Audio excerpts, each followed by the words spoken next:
तो hello dear साथियों, आप सबका बहुत बहुत स्वागत है। और साथियों, आज की जो क्लास है, ये जो चैप्टर फर्स्ट चल रहा था, इसकी लास्ट क्लास है। और इस क्लास में यार हम पूरी जो हमने फर्स्ट यूनिट पढ़ी है, उस पूरी जो फर्स्ट यूनिट का निचोड़ है। और ये जो निचोड़ है, ये निचोड़ ही बेटा हमारे जो न्यूमेरिकल होते हैं उनके लिए काम आता है। मतलब आज की क्लास जो है ना, बहुत ज्यादा इंपॉर्टेंट होने वाली है।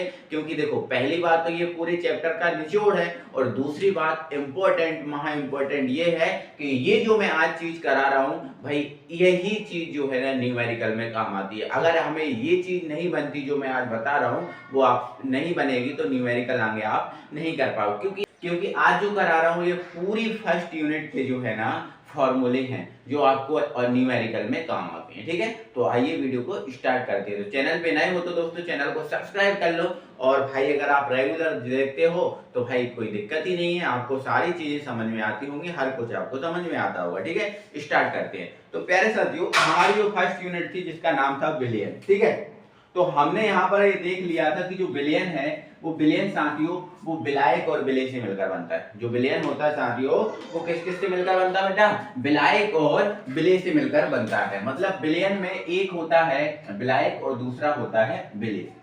बिलायक क्या होता है? बिलियन में जिस पदार्थ की मात्रा ज्यादा होती है उसे बिलायक बोलते हैं, और जिस पदार्थ की मात्रा कम होती है उसे क्या बोलते हैं? बिले बोलते हैं। ये हमने सीख लिया था। ठीक है, सीख लिया था। अब एक बात हमने सीखी थी, बिलायक को हमेशा ए से व्यक्त करेंगे। ध्यान रखना, आज के बाद जो है ना, हमने बोल दिया था कि बिलायक को हमेशा किससे व्यक्त करेंगे? ए। मतलब जहां ए दिख गया मतलब वो बिलायक है। ठीक है, और जहां हमें बी दिख गया वो क्या है? बिले है।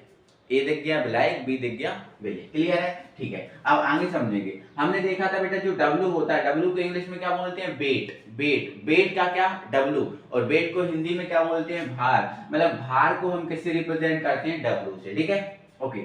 अब एम क्या होता है? मास। एम फॉर क्या होता है? मास। मास मतलब क्या? द्रव्यमान। मतलब द्रव्यमान या आणविक द्रव्यमान या परमाणु द्रव्यमान, आणविक द्रव्यमान, परमाणु द्रव्यमान, या जो अणु भार होगा उसको हम एम से रिप्रेजेंट करेंगे, क्योंकि इसको हम मास बोलते हैं। क्लियर? ठीक है। अब आगे आगे बात बेटा याद रखने वाली ये है, जैसे मैंने ये डब्लू लिख दिया। क्या लिख दिया? डब्लू। तो आप क्या कहोगे? भार है। क्या है ये? भार। लेकिन मैंने अगर डब्लू के साथ ए लिखा, ये लिख दिया, तो आप क्या बोलोगे? किसका भार है? विलायक का भार है। क्यों? क्योंकि ए क्या है? विलायक, और डब्ल्यू क्या है? भार, तो विलायक का भार। ठीक है, अब यहाँ देखो, मैंने यहाँ डब्ल्यू लिखा तो आप क्या समझोगे? भार है। बट इसके साथ मैंने बी लिख दिया तो क्या आप समझोगे? आप ये क्या है? विलेय का भार है। किसका भार है? विलेय का भार। ऐसे आपको चीजों को याद रखना है। ठीक है, अब एम, यहाँ एम मैंने लिख दिया तो आप क्या समझोगे? ये विलेय का क्या है? द्रव्यमान है। ए लिख दिया तो सॉरी ये, अब मैं एम एम लिखा तो आपने क्या समझा कि ये द्रव्यमान है। बट ए लिख दिया तो क्या है? ये विलायक का द्रव्यमान। ठीक है, अब एम भी लिख दिया तो विलेय का द्रव्यमान। ये बहुत ज्यादा इंपॉर्टेंट चीज रहेगी आपको आगे जाके। ठीक है, बहुत ज्यादा हेल्पफुल होने वाली है। ठीक है, इनको बहुत अच्छे से याद रखो। ठीक है, अब एन क्या है बेटा? तो एन क्या है? मोल संख्या। एन क्या है? मोल संख्या है। ठीक है, एन क्या होता है? मोल संख्या। और एन मोल संख्या जो है, इस मोल संख्या का फॉर्मूला क्या होता है? W upon M. W मतलब भार, एम मतलब अणु भार। ठीक है, अणु भार, इसको हम अणु भार भी बोलते हैं। ठीक है, ये है अणु भार, इसको हम अणु भार भी बोलते हैं। क्लियर? ठीक है, अब यहाँ ध्यान से सुनना, अगर बेटा मैंने एन के साथ ए लिखा, ठीक है, अब ये तो मोल संख्या थी, अब मैंने एन के साथ ए लिख दिया, अब ये किसकी मोल संख्या बन गई? तो ए मतलब क्या होता है? विलायक। एन मतलब मोल संख्या, मतलब ये विलायक की मोल संख्या बन गई। ठीक है, अब जब इसके साथ मैंने ए लिखा है तो इन सब साथ भी क्या लिखना पड़ेगा? ए। मतलब अगर Na का फॉर्मूला बनाए तो वो बनता है WA अपॉन एन। क्लियर? ठीक है, अगर मैं बेटा NB लिख दूं, ठीक है, तो भाई अब NB लिख दिया तो इनके साथ भी B भी लिखना पड़ेगा। ठीक है, B, और यहाँ भी क्या लिखना पड़ेगा? B। तो NB का फॉर्मूला बनाए तो ये बनता है, और Na का फॉर्मूला बनाए तो ये बनता है। क्लियर हो गई बात है? ये बहुत अच्छे से इन चीजों को याद रखना है आपको, है ना, आगे बहुत ज्यादा काम आने वाली है ये चीजें। ठीक है, चलो आगे आगे हमला अगला अगला जो फॉर्मूला बनता है वो है द्रव्यमान प्रतिशत। सेम आयतन प्रतिशत का भी है ना। यहाँ द्रव्यमान प्रतिशत ना होता, आयतन प्रतिशत लिखा होता तो भी सेम बनता। ठीक है, अकेला कितना चेंज करना होता? देखो, द्रव्यमान प्रतिशत में विलेय या विलायक का द्रव्यमान। अच्छा, ये कौन सी चीज है सर? विलेय और विलायक दोनों लिख दिया आपने। ठीक है, देखो इधर देखो, अगर आप ये द्रव्यमान प्रतिशत विलेय का निकाल रहे हो, किसका निकाल रहे हो बेटा? विलेय का निकाल रहे हो, तो यहाँ विलेय लेना है। विलायक नहीं लेना, फिर तो लिखना है विलेय का द्रव्यमान विलेय का द्रव्यमान। ठीक है, अगर आप विलायक का द्रव्यमान प्रतिशत निकाल रहे हैं तो यहाँ विलायक लेना, फिर विलेय नहीं लेना। ठीक है, नीचे कुल ही आएगा, कुल मतलब बिलियन का द्रव्यमान ही आएगा नीचे, इनटू में क्या रहेगा 100, क्योंकि हम प्रतिशत लगा। ठीक है, तो ये द्रव्यमान प्रतिशत होगा। ये सारी चीजें हम कर चुके हैं। ठीक है, अब ये तो बात आपका ये समझ लो कि वन शॉट रिवीजन है। ठीक है, ओके, चलो आगे देखो। आगे बेटा ये हमारा है एम। एम क्या है? मोलरता, सॉरी मोलरता। एम क्या है? मोलरता। और मोलरता का फॉर्मूला क्या होता है? WB into 1000 MB into VML। अब आप WB समझ ही गए होगे क्या होगा। देखो W का मतलब होता है भार, B का मतलब विलेय, मतलब ये विलेय का भार है। WB क्या है? विलेय का भार, और ये 1000। अब MB क्या है? विलेय का अणु भार, है ना, इंटू VML, मतलब V क्या है? आयतन। V क्या होता है? आयतन। ml में क्या है? आयतन। तो ये फॉर्मूला आप समझ ही गए होंगे, कोई अब दिक्कत नहीं होगी। ठीक है, क्योंकि आगे से मैं ऊपर से समझाते आ रहा हूँ चीजों को। ठीक है, अब यहाँ देखो, ये स्मॉल m क्या होती है? मोलरता होती है। क्या होती है? मोलरता। मतलब ये क्या है? मोलरता। ठीक है, ये मैं आपको समझा चुका हूँ, मोलरता। सारी चीजें हम पढ़ चुके। और ये क्या है बेटा?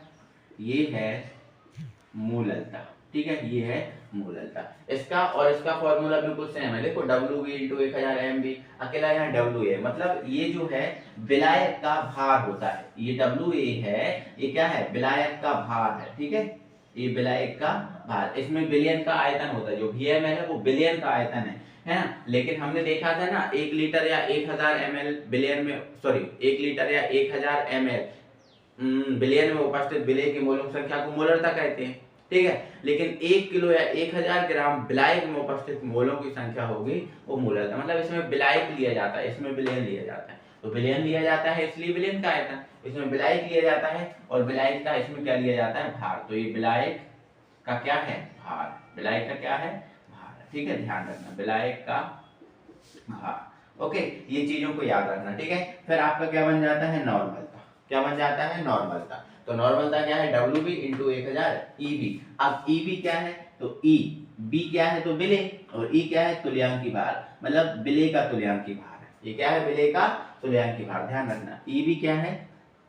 तुल्यांकी भार। किसका? विलेय का। B क्या बता रहा है? विलेय है, तो विलेय का तुल्यांकी भार। ठीक है, तुल्यांकी भार, ये याद रखना इन चीजों को। ठीक है, अब विलेय का तुल्यांकी भार जो EB है, इसका फॉर्मूला क्या होता है? तो उसको मैंने आपको पहले भी बताया था, अणु भार में अधिकतम संयोजकता से भाग लगा दो, आपका क्या निकल जाता है? EB निकल जाता है। कैसे? अब देखो, थोड़ा मैं समझा भी रहा हूँ। ठीक है, अब ध्यान रखना, जैसे मेरे पास बेटा ये है H2SO4।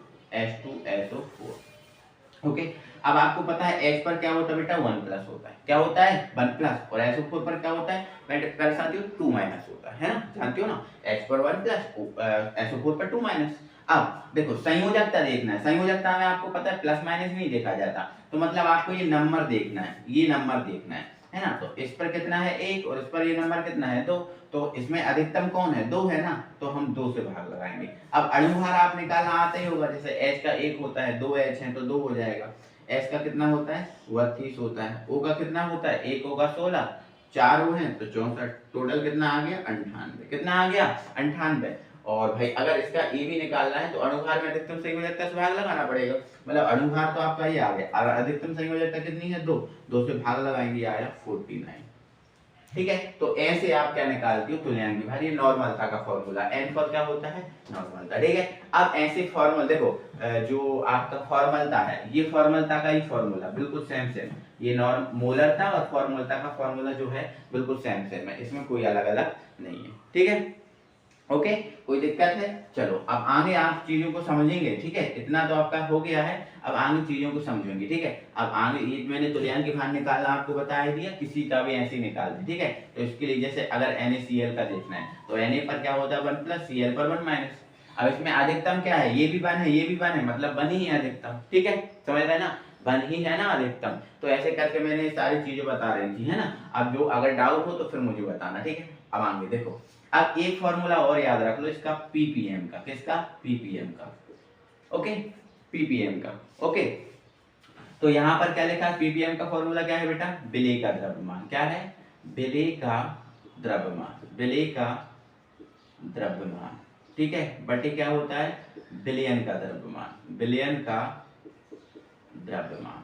द्रव्यमान। इनटू क्या होता है 10 टू दी पावर 6, क्योंकि हमने बिलियन के 10 लाख विभाग में उपस्थित विलय की मात्रा को हम पीपीएम बोलते हैं, ठीक है। तो ये पीपीएम का फॉर्मूला है, ये फॉर्मूला और आप याद रख लेना, ठीक है। तो ये फॉर्मूले बहुत ज्यादा इंपॉर्टेंट है, इनको याद रखना, ठीक है। अब यहाँ एक चीज और बता रहा था मैं, है ना, जैसे द्रव्यमान प्रतिशत नहीं, आयतन प्रतिशत हुआ, है ना, तो यहाँ आयतन प्रतिशत होता और यहाँ लिखा जाता विलय या विलायक का आयतन, यहाँ विलय कुल या विलयन का आयतन, द्रव्यमान की जगह आयतन हो जाता और पूरा सेम रहता, कोई भी चेंज नहीं होता, ठीक है।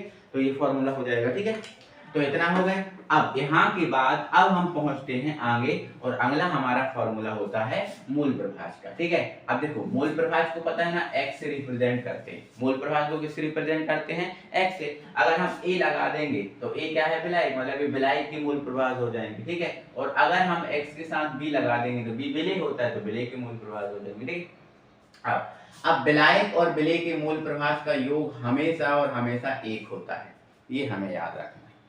विलायक और विलय के मूल प्रभाज का योग हमेशा कितना होता है, ये हम पहले भी बता चुके, और ये याद रखना है हमेशा, ठीक है। मूल प्रभाज की जो वैल्यू है विलय और विलायक के दोनों की वैल्यू कितनी होती है, एक होती है, क्लियर, ठीक है। अब आगे देखो, अगर हमें विलायक x से निकालना है, मतलब विलायक के मूल प्रभाज निकालना है, तो इसके लिए फॉर्मूला क्या बन जाता है, हमने देखा था ना, हमने मूल प्रभाज का फॉर्मूला पढ़ा था ना, एक घटक के मोलों की संख्या और कुल घटकों के मोलों की संख्या का जो अनुपात होगा वो मूल प्रभाज होगा, ठीक है।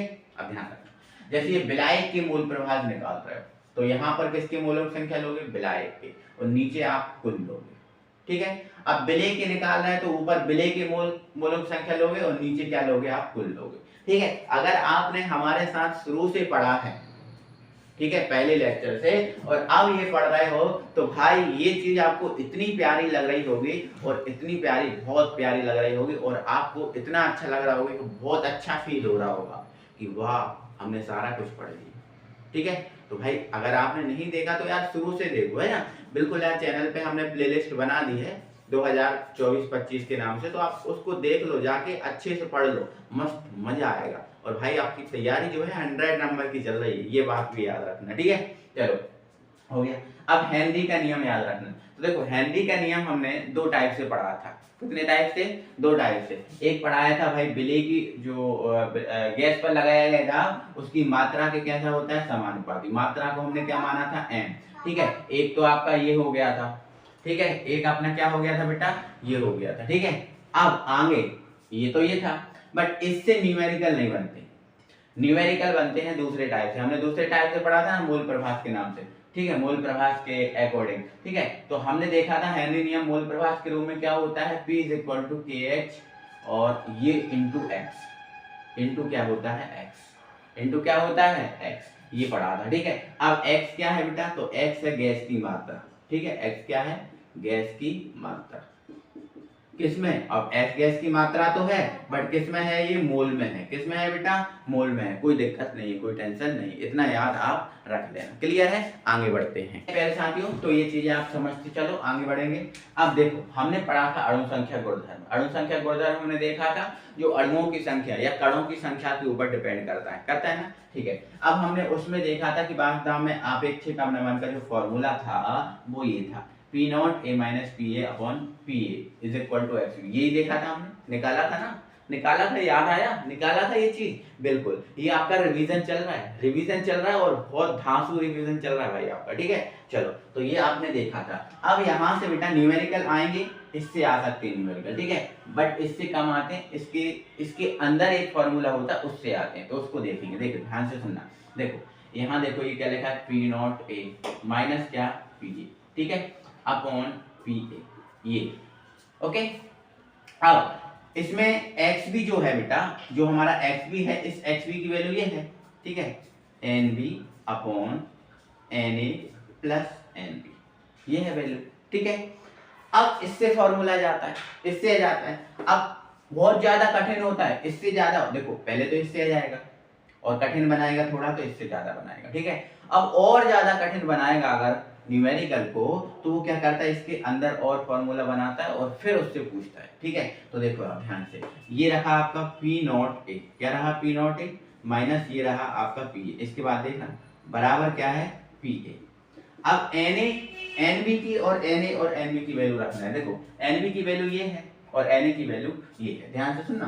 तो भाई Nb की वैल्यू क्या है, WB अपॉन MB, ठीक है। अब यहाँ पर इसकी वैल्यू क्या है Na की, तो Na की वैल्यू क्या है बेटा, WA अपॉन MA, ठीक है। और Nb की WB अपॉन MB, ठीक है। आगे आगे क्या होता है बेटा, जो विलायक होता है, इस विलायक की कंपेयर में जो विलेय है इसको क्या करता है, नगण्य मानता है, ठीक है। अब विलायक की तुलना में जब विलेय को नगण्य मान दिया जाता है, मतलब एक तुलना कर दी जाती है, ठीक है, ध्यान रखना। अब हम आगे क्या करते हैं, इस फॉर्मूले को शुद्ध विलायक, ऐसा ही बोल सकते हैं हम, शुद्ध विलायक के लिए लागू करते हैं। किसके लिए लागू करते हैं इसको, शुद्ध विलायक के लिए। और जब हम इसको शुद्ध विलायक के लिए लागू करते हैं तो शुद्ध विलायक में तो विलेय होता ही नहीं है, शुद्ध विलायक में विलेय होता ही नहीं है। अब शुद्ध विलायक में विलेय नहीं होता तो विलेय का कुछ भी नहीं होगा, ठीक है, विलेय का क्या नहीं होगा, कुछ भी नहीं होगा।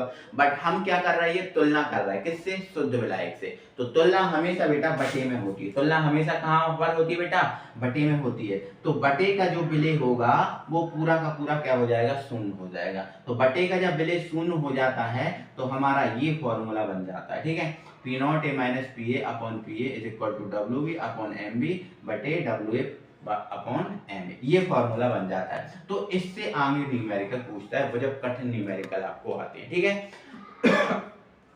इस क्वेश्चन में बेटा क्या होता है, जो शुद्ध विलायक है उसका वास्तव देता है और आवाजशील विलेय है इसका वास्तव पूछता है, ठीक है। और ये चीजें आपको दे देता है, इसका वास्तव दे देता है, इन सारी चीजों को देता है, और ये विलयन जो है इसका वास्तव आपसे पूछता है ना। तो अगर ऐसा क्वेश्चन आया तो हमें इस फॉर्मूले का यूज करना है। ये कैसे आया मैंने आपको बताया, ठीक है, ये हो गया।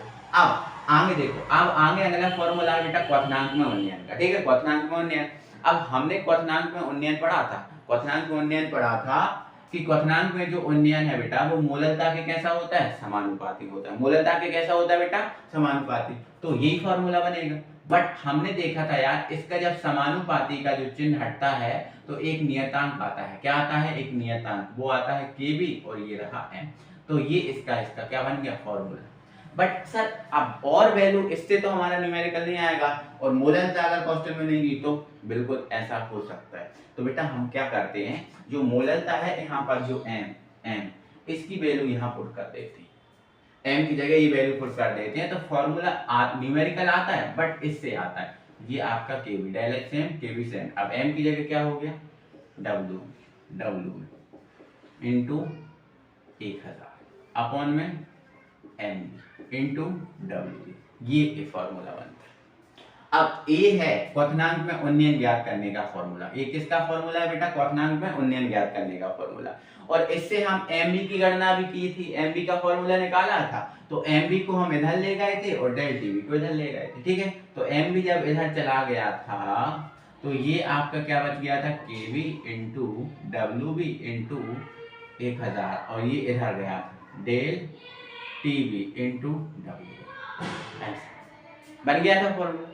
तो इससे हम दो तीन चीजें कर सकते हैं, या तो आप डायरेक्ट फॉर्मूला लगाओ, जैसे अगर मोल संख्या दी है, मोललता दी है तो ये लगाओ। अगर आपको डेल TB निकालना है तो ये वाला फॉर्मूला लगाओ, और अगर आपको MB निकालना है तो ये वाला फॉर्मूला। जब न्यूमेरिकल करोगे तो और भी ज्यादा मजा आपको आएगा। बट इन चीजों को याद रखना, न्यूमेरिकल हम थोड़ा डिले करेंगे, कुछ बाद में करेंगे, ठीक है, बट इन चीजों को अभी याद रखना, ठीक है। चलो ओके, अब क्वथनांक मूल्यांकन हो गया। ऐसे ही हिमांक में अवनमन का कर सकते हैं, ठीक है, हिमांक में अवनमन, हिमांक में अवनमन। तो हिमांक में अवनमन का अगर फॉर्मूला देखें, देखो डेल TF समानुपाती M, ये निकलता है, ठीक है। तो बिल्कुल सेम सेम। अब डेल TF, तो ये डेल TF बराबर क्या हो जाएगा, KF इंटू M। अब जो M है, इस M का फॉर्मूला रख दो, M का फॉर्मूला बिल्कुल सेम रखाएगा, ठीक है।